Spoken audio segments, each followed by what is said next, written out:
Ô, pessoal, sejam muito bem-vindos aqui à nossa conversa de hoje, onde a gente vai sair um pouco do assunto de filas e processamento assíncrono para falar sobre um assunto que anda aí muito na internet, tanto que eu me lembrei aqui de 8 anos atrás, quando a gente ia no TDC e sempre tinha ali aqueles 1 milhão de palestras falando sobre microserviços. Tá todo mundo falando e eu acho que eu tenho meus 2 centavos aqui para contar para vocês sobre a minha experiência com microserviços. Esse daqui é um vídeo onde eu vou falar não só sobre aquilo que eu sei, mas também sobre aquilo que eu acho, que é um pouco diferente da maioria dos vídeos que eu gravei até agora. Mas primeiramente, eu queria contar para vocês assim como que é a minha experiência com microserviço, tá? Como eu disse, 8 anos atrás eu via lá no TDC, via palestra, a internet ficou empolvorosa aí conversando sobre microserviços. Eh, as pessoas falavam sobre algumas várias vantagens que na época eu ainda não entendia, assim, eu acho que eu tinha uns 3 anos de experiência, e as pessoas diziam: "Pô, aí você pode fazer em várias linguagens, serviços diferentes".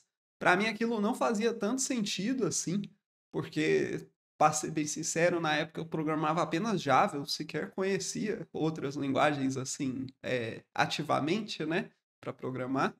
Então, para mim era complicado, assim, não fazia muito sentido mesmo. E aí, assim, eu estudei na época vários dos conceitos, eu entendi o porquê da separação, mas aquilo não se aplicava nos casos que eu trabalhava. Eu trabalhava, assim, em empresas um pouco menores, né? Alguns de vocês talvez até se conectem com isso.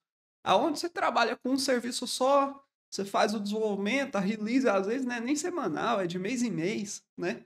Então, assim, toda aquela ideia de você conseguir fazer deploys frequentes nem fazia muito sentido assim para mim, né? Às vezes, por exemplo, na maioria dos casos, nem cloud era o serviço, eu fazia o deploy lá direto na máquina do cliente. Então, uma vez por mês, o cara dava acesso lá, a gente ia lá e fazia o deploy da nova versão, né? Então, boa parte daquilo que era apelo assim para microserviços, eu realmente não entendia. E aí, corta talvez, acho que para uns 5 anos atrás, eu trabalhava já na empresa que eu trabalho hoje, é uma empresa grande, assim, de software, né? Com tudo na cloud, tudo certinho. E eu estava lá desde quando a gente começou as primeiras quebras em serviços mesmo, né?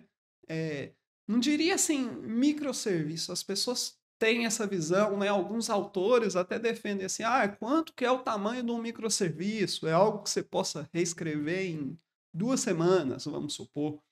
É, eu não concordo muito com isso. Acho que assim é difícil você cravar essa regra, né, do microserviço. Eu acho que o serviço ele atende ao cenário que ele está bem definido, né? Eu tenho vários serviços aqui dentro de uma arquitetura de microserviços que eles são tão grandes que se fosse para reescrever é capaz de precisar de uns 2 meses. Mas ele já está em um nível de granularidade de negócio onde não faz mais sentido você fazer novas quebras. Então, não tem o que fazer, assim, ele é aquele tamanho que ele é mesmo. Então beleza, voltando aqui na minha história, eu tô aqui desde quando a gente começou as primeiras quebras de serviço. Inicialmente, elas eram para poder evitar o que a gente chama de starvation, né? Eu já falei sobre essa palavra aqui no canal. Às vezes você tem um fluxo que consome muito recurso e, eventualmente, quando ele gera um problema, ele acaba impactando todo o resto do fluxo.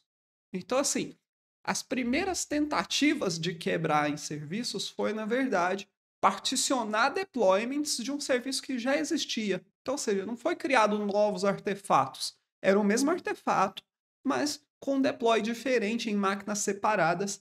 E aí a gente segregava esse fluxo, cada tipo de request ia para um canto, né?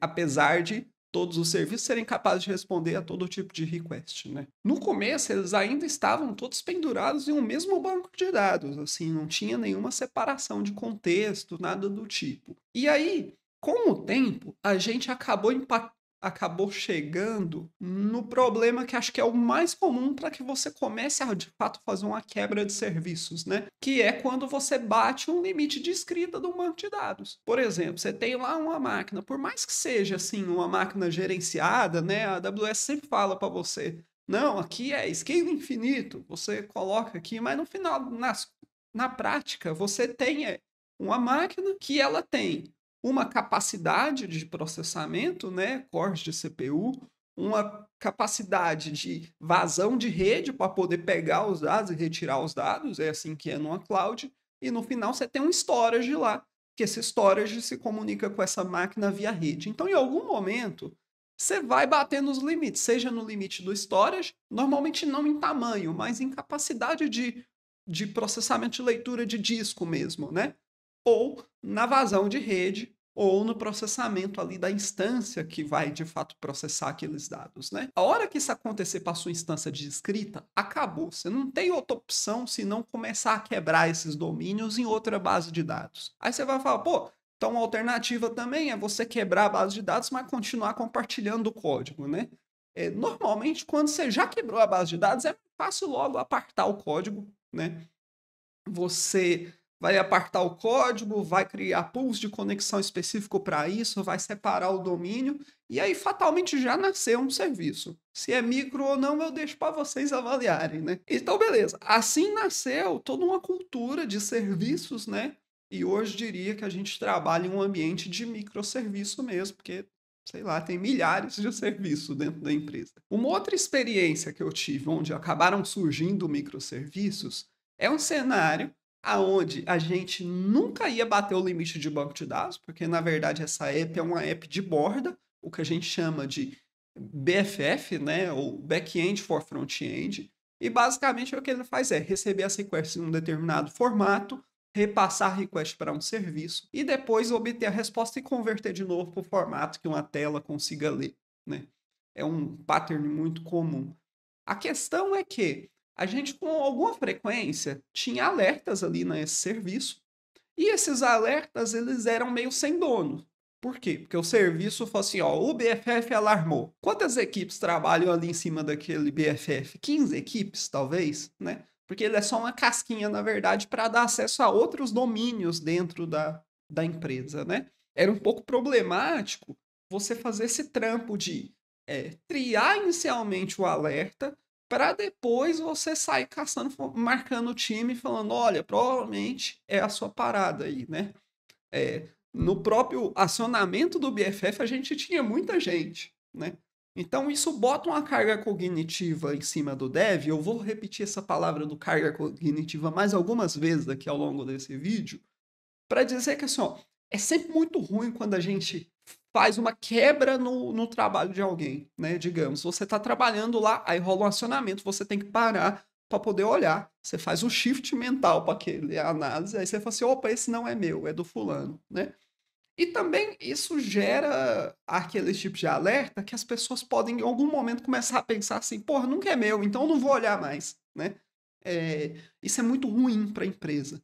Então, em algum momento, a gente acabou quebrando isso para gerar accountability, né? Ou seja, é quando você atribui ali já diretamente uma falha diretamente para a pessoa que de fato é responsável. Então, ao quebrar o serviço, né, o que a gente conseguiu? Que quando acionava ali uma vertical, então vamos supor que seja a vertical de estoque, somente as pessoas de estoque vão ser acionadas e normalmente o seu time responsável por acionamento, né, o N1, N2, ele já vai triar aquele negócio, aquele ticket e já atribuir direto para o time responsável.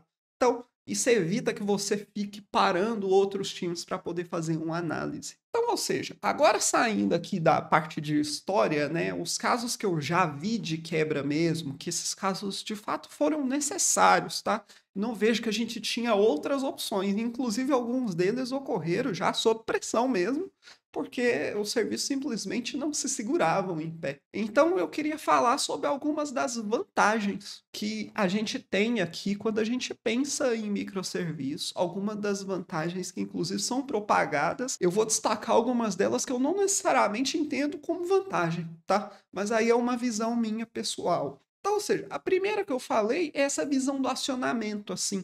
Quando você tem um serviço inteiro, quando ele alarma para muita gente, né, para poder olhar. Às vezes é difícil você conseguir de uma estrutura, fazer o acionamento para a vertical que você de fato quer. E aí você vai, às vezes, se você não trabalha aí num cenário de microserviços, você pode ficar pensando, pô, mas aqui eu tenho 4 pessoas, né? Às vezes trabalha uma pessoa só olhando os tickets e sabe a quem direcionar. Mas quando você trabalha numa empresa onde você passa a ter 100, 200 programadores, aí fica complicado, entendeu? Normalmente, assim, dependendo de quem você acionar, essa pessoa nem sabe do que se trata, né? O ideal é encaminhar o ticket para, de fato, aonde ele vai receber o tratamento e o mais rápido possível, para que a gente consiga restabelecer o serviço, né? Resolver mesmo o que for preciso. Uma outra vantagem, assim, que as pessoas vendem, e essa eu até concordo, é a redução do impacto, né? Então, ou seja, você tem ali, quando tem um serviço só, se a base de dados dá um problema, ou se ela ficou ali em uma alta carga, você impacta todo mundo, né? Quando a gente passa a ter múltiplos serviços, você reduz um pouco esse impacto, o que alguns livros também chamam de blast radius, né? Ou seja, quando acontece um problema, quão isolado ele fica, né? É, é bem verdade que isso não é totalmente real, assim, às vezes quando um serviço dá problema, ele impacta todo mundo, porque todo mundo de alguma forma tem dependência com aquele serviço, né? Vou dar exemplos aqui. Serviços responsáveis por autenticação, geração de token, serviços de cadastro base, assim, né? Vamos supor, cadastro de usuários. Quase todo serviço, às vezes, tem um pouco de dependência com esse serviço lá. Se ele dá problema, mais ou menos o impacto também é grande, assim. Mas, por outro lado, existem outros aspectos de redução de impacto que a gente precisa levar em consideração. Você, às vezes, sobe um deployment onde está tudo certo, ele está passando as pipelines, rodou os testes, está tudo validado. Mas aí, de repente, em produção, você descobre que a sua carry não bate num índice, né?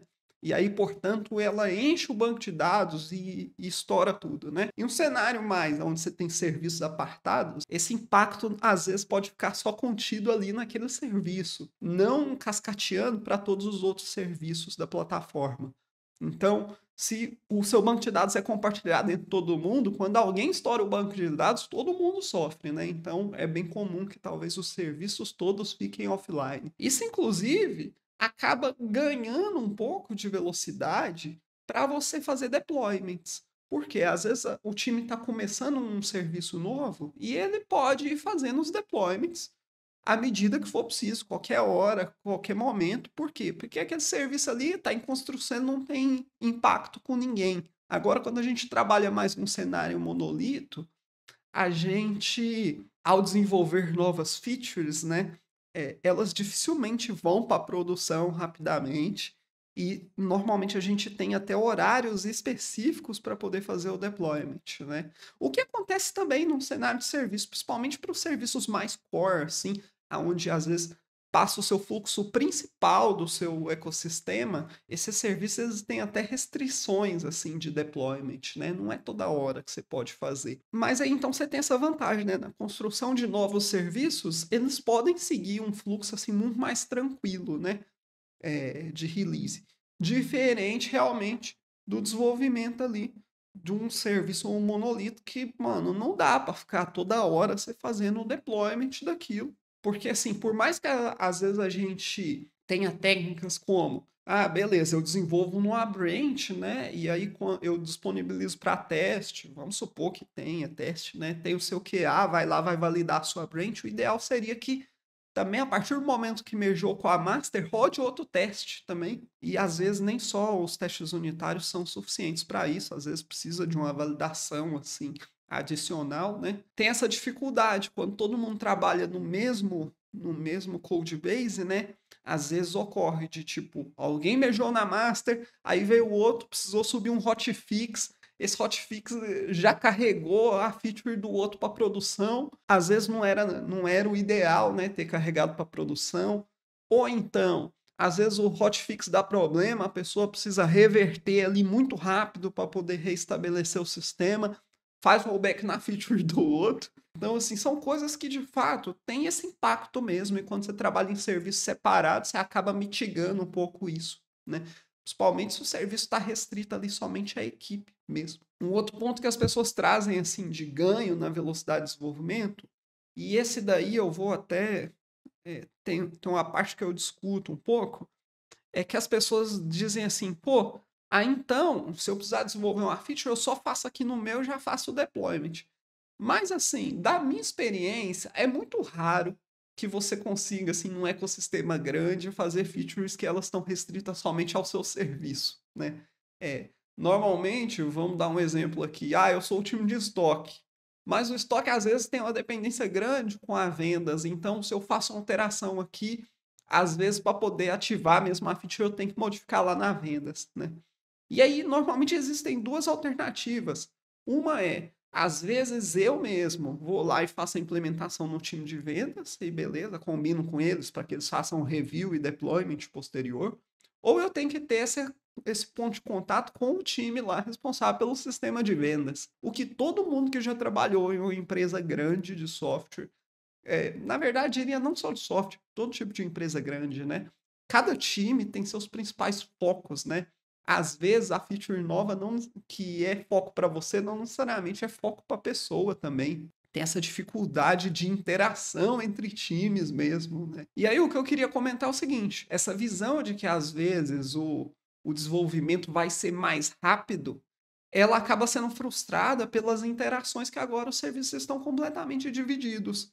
Mesmo no cenário onde, beleza, a minha empresa é mais aberta, eu posso eu mesmo ir lá e codar no outro time, fazer a mudança e depois eles aprovam e sobem, ainda tem esse ponto que as pessoas também trazem como vantagem, eu acho discutível assim, em alguns cenários do microserviço, que é de você de repente ter uma linguagem diferente do outro lado, né?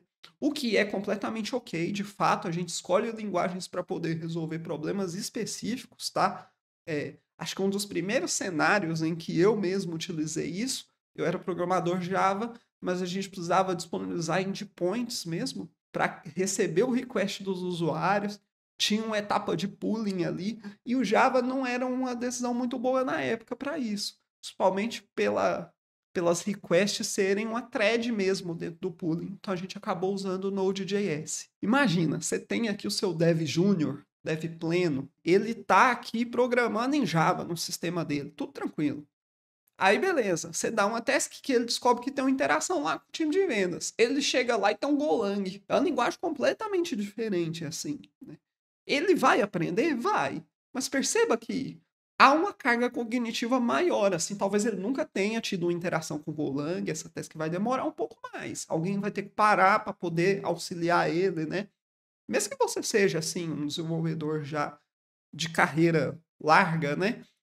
Por exemplo, eu programo há muito tempo, eu programo Java, programo Golang, programo Node. Mas são linguagens muito distintas, assim, apesar de elas parecerem a mesma coisa, toda vez que eu preciso fazer um shift de uma linguagem para outra, eu tenho que dar uma pausinha, vou ali tomar uma água.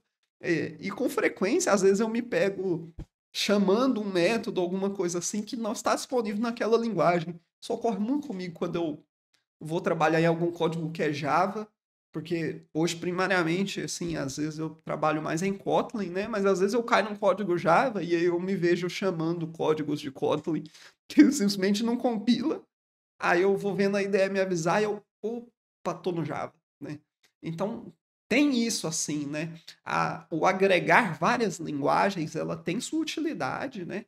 Mas tem também a sua dificuldade. E acho que parte da dificuldade é isso. Você está num cenário que não é mais tão simples de você ter uma navegabilidade ao longo da empresa toda, né? Você precisa de pessoas com conhecimentos diferentes para poder trabalhar ali. Um outro ponto que eu acho que pega muito assim desse aspecto da linguagem e que as pessoas sempre diziam, pô, aí você vai poder usar vários tipos de linguagem, né? É quando esse cenário ele é completamente aberto e há poucas justificativas técnicas por trás da decisão. O que eu quero dizer com isso? É que assim, faz sentido você às vezes escolher uma linguagem fora daquilo que é o padrão da empresa, né? Para poder atingir um resultado específico. Eu vou escolher um Golang porque o consumo de memória ele é menor aqui, né? E portanto eu tenho uma economia nesse ponto aqui. Ou porque o scaling é muito mais rápido. Eu vou escolher Java porque me dá um arcabouço maior aqui de tecnologias para um desenvolvimento simples, onde eu tenho interações com transação, com coisas do tipo. Vou escolher um Node porque nesse caso eu vou receber request externo. Esses requests eles ficam parados durante algum tempo. Então, perceba que cada linguagem e ecossistema que vem junto, né? Porque você nunca compra só a linguagem, você compra um ecossistema em volta dele, né? Eles trazem vantagens diferentes, né? Mas é muito complicado quando você tem, assim, um cenário onde a decisão por trás das linguagens ela é um pouco injustificada, né? Então, por que é Python? Porque eu escolhi, porque eu quis. Isso traz dificuldades, porque, assim, às vezes entra um desenvolvedor novo, a habilidade dele é em tal linguagem, e ele fala assim, beleza, eu vou construir serviço nessa linguagem. E aí, ninguém mais conhece aquela linguagem. O que não é um problema, todos nós podemos aprender. Mas a manutenabilidade disso em produção costuma ser um pouco complicada, assim. As ferramentas que você tem para poder monitorar uma JVM ali, onde roda um Java, onde roda um Kotlin, são completamente diferentes, às vezes, daquilo que você usa para poder monitorar um Golang. Mesmo, por exemplo, APMs, que são ferramentas assim mais espertas, né, que a gente paga lá, o New Relic, um Datadog, elas têm níveis de instrumentação diferentes para cada uma das linguagens. Então, assim, você assumir que você tem um cenário onde você já tem um nível de monitoria para um tipo de linguagem, e aí você sai colocando outro, às vezes sem fazer nenhuma validação, isso pode acabar te virando um problema maior no futuro, né? Então, mesmo a adição de novas linguagens, eu acho que ela não deveria ser tão livre assim. Mas aí é opinião própria minha, tá? Acho que deveria ser um pouco mais burocrático. A menos que você tenha uma empresa onde de fato as pessoas são muito boas assim tecnicamente, e aí tudo bem, você tem a confiança de que elas estão escolhendo aquilo de fato por uma necessidade e não por um capricho, né? E sejamos sinceros como desenvolvedores, assim, quem nunca escolheu fazer algo de um jeito por capricho, né? Às vezes a gente quer trabalhar com uma coisa nova e a gente acaba simplesmente entubando na empresa essa decisão. Isso acontece muito, principalmente quando você é um desenvolvedor iniciante. Depois de um tempo você passa a ter mais cuidado um pouco com esse tipo de decisão por mero capricho. O ideal é que ela sequer ocorra, né? Aí eu queria trazer um próximo tópico, que é assim, o, o que é o mínimo para você mexer com microserviços, né? Como eu disse, muito antigamente eu via as pessoas falando e entendi algo como, pô, é assim que se constrói software daqui para frente. Eu tenho certeza que muita gente teve esse entendimento, tá? Apesar de eu não saber como aplicar aquilo, né, e sequer ver a aplicabilidade, né, eu achava que era assim, eu ainda não entendo o suficiente para eu achar a aplicabilidade, mas provavelmente é assim que vai se construir software daqui para frente.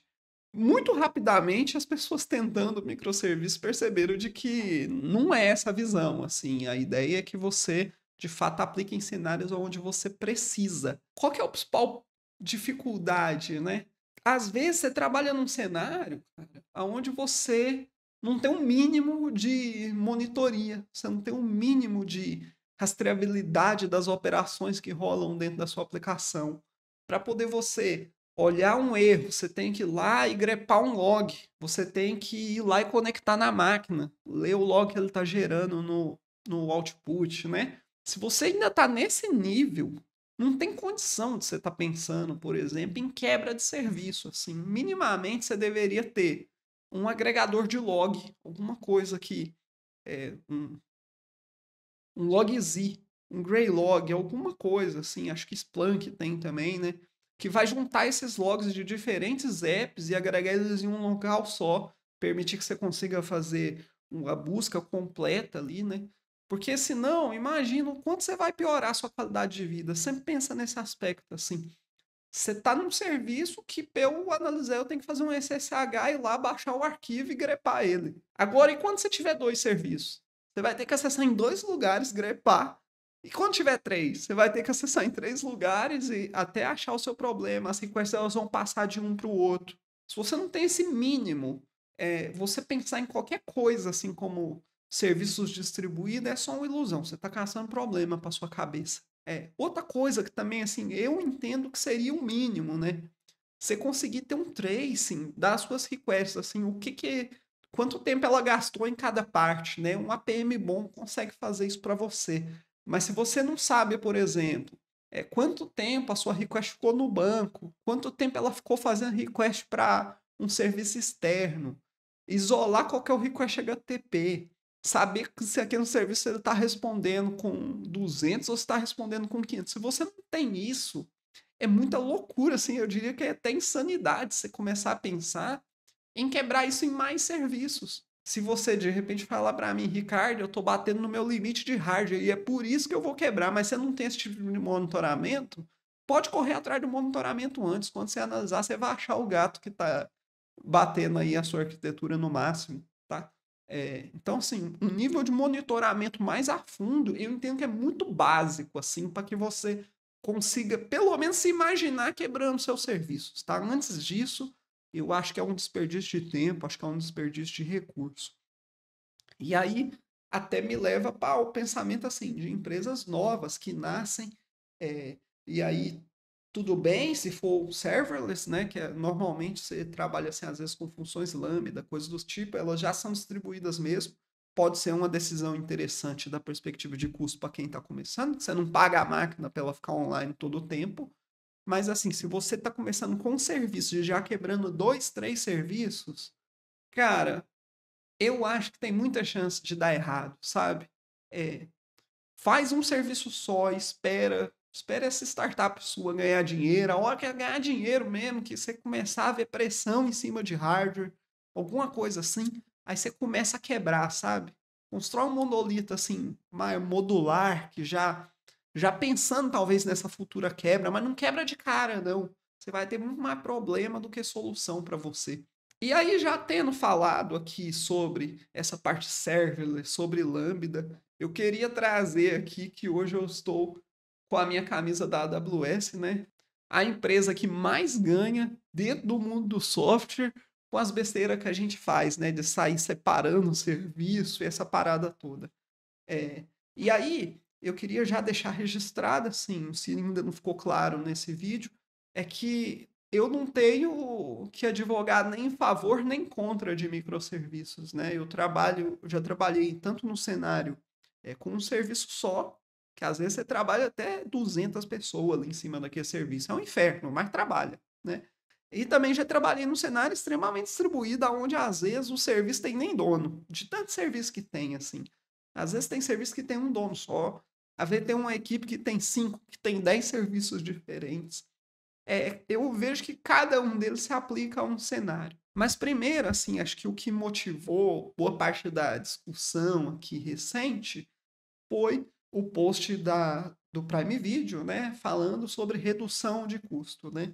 E aí eu queria discutir com vocês, assim, por que num cenário prático o custo de fato aumenta, tá? Então vamos lá. Vamos pensar no número mínimo de instâncias, né? Você tem a sua app aí, ela tá feito o deployment. Você tem um Java, né? Você botou ali 2 cores de CPU, 4 GB de RAM. É uma JVM boa, assim, para começar. Só que você não tem uma única instância. Você tem no mínimo 2. Se você só tem uma, tá errado. Você vai ter 2, por quê? Porque a hora que você fizer o deployment, a primeira vai baixar, a segunda vai ficar em pé. Beleza? Depois você vai subir com a outra versão, depois vai baixar e depois vai subir de novo, né? 2 instâncias é o ideal. E também, se a Amazon calhar de destruir sua máquina, morreu uma instância, você ainda tem uma online, até subir a outra instância com os dados todos. Então, assim, você já tem 2, certo? 2 instâncias, agora você está pagando 4 CPU, 8 GB de RAM. Se você quebrar isso em outro serviço, você não tem como correr de ter mais 2 instâncias, né? Então, agora você tem 4 instâncias. 4 instâncias vai pagar o que agora? 8 CPU, 16 GB de RAM, só porque você quebrou em outro serviço. Aí você vai falar, pô, Ricardo, mas eu provisiono com menos, provisiono com uma CPU só. Para Java não vai prestar, não. Vai dar ruim. E aí vamos pensar assim, por exemplo, você tem banco de dados. Banco de dados é um negócio que é caro. Pensa um negócio que é caro. Por quê? Porque no banco de dados você tem ali máquina, disco, tudo provisionado para o pior dos cenários. A menos que você use algum banco de dados serverless que tem suas pegadinhas, mas alguns têm a capacidade, né, de aumentar a sua banda de escrita, por exemplo, durante um período e depois abaixar. Mas se você trabalha aí com uma instância padrão de banco de dados, ela está provisionada para o pior dos cenários. Por quê? Porque a hora que der o pico, ela aguenta. Mas na madrugada, não tem como você reduzir o tamanho do disco, né? Pelo menos um Postgres não tem como. Alguns outros bancos de dados têm. Mas movimentação entre discos é um negócio que eu nunca vi, assim, rolando em bases de dados comerciais, né? Então, você tem essa dificuldade. Você tem ali um banco de dados que ele é caro mesmo, por conta da sua natureza de você já ter que provisionar grande. Você vai ter ali duas instâncias também, porque você não quer que quando morrer a primeira instância por algum motivo, que você tenha que agora ir lá buscar o seu backup de não sei quanto tempo atrás, subir uma nova instância e restaurar esse backup. Né? Se a gente está falando de larga escala mesmo, a ponto que você precisa de fato quebrar o seu serviço, isso aqui não pode acontecer. Então, na verdade, você tem duas instâncias de banco de dados, uma primária e uma réplica. A primeira replicando para a segunda, né? Então, se a primeira cair, você promove a réplica a master, né? Faz o failover e beleza. Talvez você tenha até uma terceira, uma réplica de disaster recovery, que ela está em outra região. Então, talvez você tenha até 3 instâncias de banco. A hora que você quebrou isso em outro serviço, você precisa de ter essas outras duas ou essas 3 instâncias que custam caro pra caramba. E para cada serviço que você tiver, você vai aumentar todo esse arcabouço, né? Sem falar no trampo de gerenciar tudo. Mas assim, se você for pensar pelo aspecto de custo, é capaz que você vai vazar mais custo agora, porque aquela instância que ela vai na máxima agora, na madrugada ela vai ficar lá à toa e vai gastar o recurso assim mesmo, só que agora 3 vezes mais, porque eu tenho 3 serviços, né? E também, quando a gente passa a trabalhar assim, onde o status quo da empresa já é microserviço, dificilmente a pessoa vai começar um serviço novo e ela vai falar assim, vou fazer esse puxadinho no sistema que já tem ali. As pessoas elas já vão assim, pô, é um serviço novo. É um serviço novo, já abre um serviço novo, já provisiona base, já provisiona cache, já provisiona tudo para ele. Porque para não compartilhar recurso é correto mesmo não compartilhar. Mas o problema disso é que agora você tem uma infinidade de recursos que eles estão alocados, às vezes gastando desnecessariamente, com as suas redundâncias, que normalmente a gente já nem usa redundância. Assim, quando você faz uma master e réplica só para poder fazer failover, você nem está esperando que você vai precisar de fazer esse failover. Só que se você tem 10 bases, você precisa de gerar as réplicas para as 10 bases, para poder, qualquer uma delas que der problema, você precisar fazer o failover. Tudo isso vai aumentando sua continha lá na sua cloud. Não tem para onde correr, assim, é assim que a cloud ganha. E aí, eu queria trazer aqui algumas discussões, assim, por exemplo, que vocês vão ter visto aí quando o Elon Musk comprou lá o Twitter, né? Ele postou uma vez falando: a gente vai reduzir aqui porque o problema do Twitter é microserviços. E eles acabaram compactando alguns dos serviços, né? No Prime Video vocês viram também, era serverless, né? Não era necessariamente microserviço, mas eles acabaram compactando uma parte do serviço para poder transformar em um monolito inteiro. Se você olhar com um olhar crítico para dentro de uma empresa, você vai achar pontos mesmo, onde você de fato consegue compactar custos simplesmente juntando serviço. Porque assim, nos serviços core não dá para você juntar, porque pensa, como eu falei, se você estava ali no limite de uma base de escrita e precisou quebrar, como é que você vai juntar agora esse serviço de novo? Que base de escrita que vai dar conta desses serviços principais assim da sua instância? Não tem condição. Então, toda vez que alguém falar para você, for só, a empresa abandonou tudo ali do microserviço e juntou tudo em um monolito. Ou estava errado a separação de microserviço, não tinha necessidade. Pode ter esse cenário mesmo, que as pessoas é louca. Ou a gente está falando simplesmente de uma etapinha muito da borda, né? Esses serviços que provavelmente foram construídos, talvez sem uma definição, assim, porque era o principal. E aí é correto mesmo você fazer uma análise posterior e falar, cara, aqui tem uma oportunidade de economia. Então, beleza, você compacta ali 3, 4 serviços, que às vezes não está gastando quase nada do banco, né? A ver, com o banco que era do tamanho para um, você consegue atender aqueles 4, 5 serviços, junta eles, né?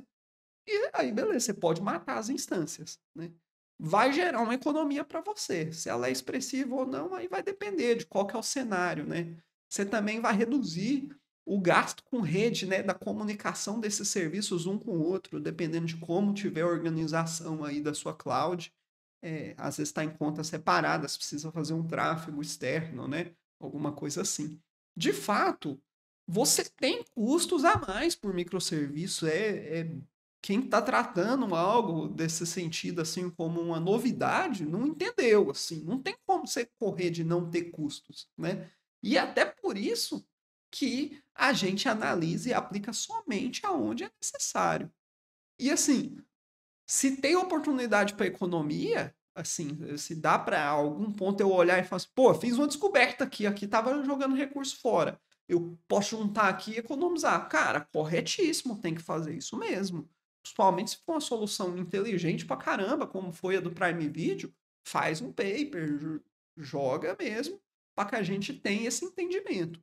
Mas uma coisa é uma coisa, outra coisa é outra coisa. A gente precisa ter esse entendimento claro de que situação que eu vou usar microserviço, eu tenho que ter justificativas claras do porquê, porque isso sim vai te gerar mais custo. E se em algum momento você pesar a mão demais e precisar dar uma economia, pode ser que você avalie que alguns dos serviços podem se juntar. Se no futuro eles crescerem, você separa de novo. É do software, é da vida. Esse vai e vem. Assim, às vezes você modifica um negócio aqui, fica bom, às vezes você modifica, não fica bom e você já dá rollback ali de cara, né? Eu acho que é isso, pessoal. Acho que eu consegui trazer aqui o meu pensamento mais na prática, compartilhar com vocês a minha experiência mesmo ao longo desses vários anos trabalhando com microserviços, tá? E é isso. Se vocês tiverem aí qualquer dúvida, quiserem discutir mais o assunto, vocês podem deixar aqui nos comentários. Eu vou interagir com vocês, a gente pode ter uma discussão boa, né? E também eu queria pedir que, se possível, vocês se inscrevam aí no canal. A gente está aqui com alguma frequência fazendo os vídeos. O próximo deve demorar um pouquinho, porque eu não fui muito inteligente e acabei apagando o drive com os próximos tópicos dos roteirinhos. Burrice minha mesmo. Mas eu estou construindo aqui novamente os próximos tópicos e em breve a gente tem aí vídeo novo no canal, beleza? É isso e um abraço para vocês.